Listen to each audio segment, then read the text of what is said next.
So today, we're going to talk about something pretty wild.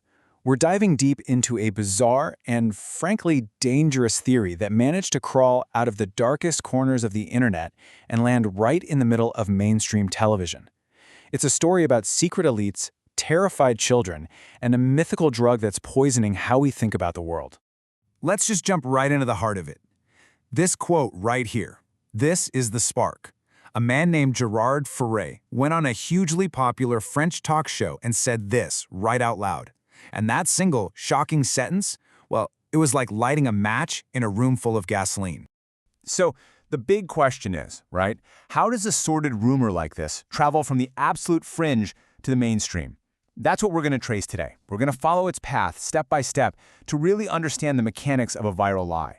And to do that, we've got a roadmap. We're going to follow this whole thing like detectives.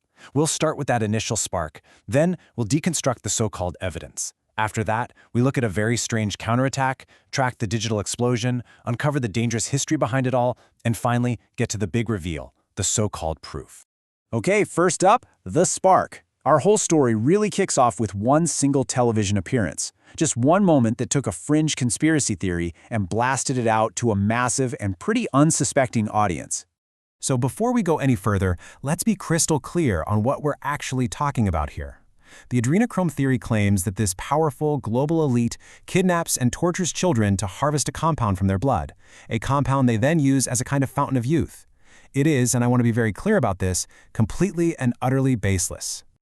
And you have to understand, the stage for this was huge. The show, TPMP, had almost 2 million people watching it live, and then millions more saw the clips online.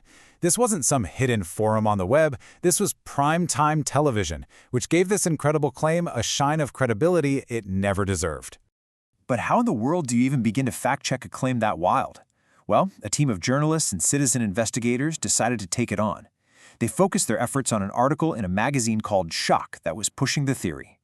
They used a really simple but powerful method called the STAR framework. It's a 4-step process, right? You check the source of the info, the work the journalist actually did, the author's credibility, and the rigor, how precise the information really is. So when the investigators started looking at the sources, oh boy, they found a complete house of cards. The article's entire foundation wasn't expert testimony or, official documents.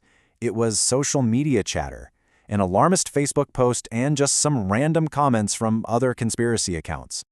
But here's where it gets truly unbelievable. The investigators discovered that the Chalk article had plagiarized, get this, nearly 2/3 of its content. And where did they steal it from? An old article from the news agency AFP. Now, the incredible irony is that the original AFP article was written way back in 2018 specifically to debunk the adrenochrome theory. They literally copied a fact check and tried to pass it off as proof. You can't make this stuff up. And finally, rigor. Or, the complete lack of it. The article was just filled with wishy-washy language. Words like would be and apparently. It's a classic trick that creates this illusion of information without actually making any firm, provable claims. And when you pair that with these huge generalizations like since the dawn of time, yeah, that's a massive red flag for disinformation. Okay, so from here, the story takes a very, very strange turn. Because in response to this whole media frenzy, one man decided the best way to fight a ridiculous rumor was with an even more ridiculous one. So, meet Vincent Flibustier. He's a media educator who decided to fight fire with fire. He launched a hashtag and a whole parody video accusing Miriam Palomba, the columnist who defended the theory, of being a pedo-Satanist herself. His whole goal was to turn the tables and see how her followers would react. Flibustier's plan was basically to give conspiracy believers a taste of their own medicine, to try and force them to think about what it feels like to be accused of something awful without a shred of proof. But it raises a really serious question. Can you actually put out a fire by starting another one, even if you call it a parody? So just how big was the fire that was started by that one TV segment? Well, when you look at the data, you see a truly explosive impact.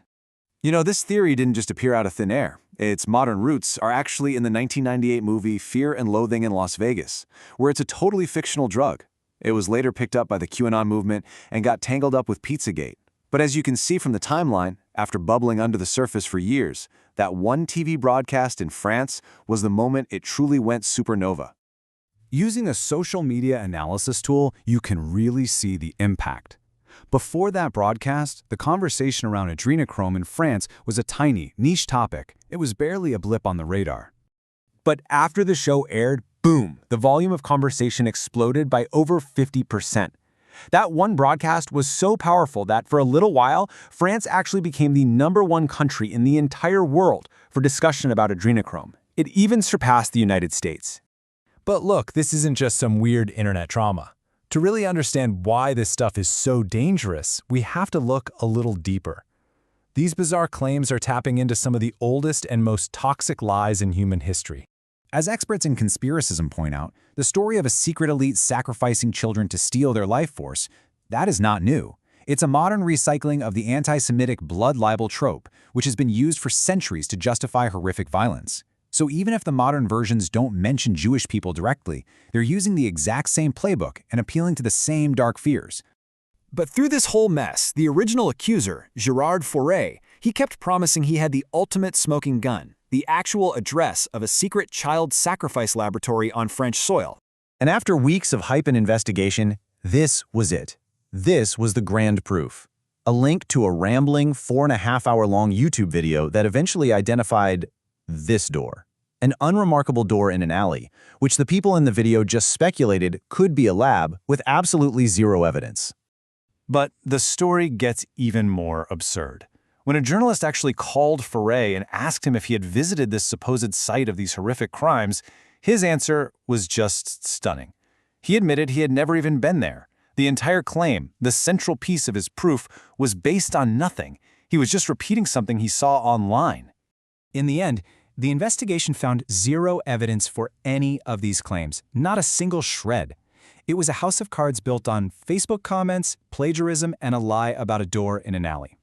And that leaves us with a final, really unsettling question. If proof doesn't matter, what does? This whole saga reveals that the power of a conspiracy theory often has less to do with evidence and everything to do with the fear, the anger, and the mistrust it's designed to exploit.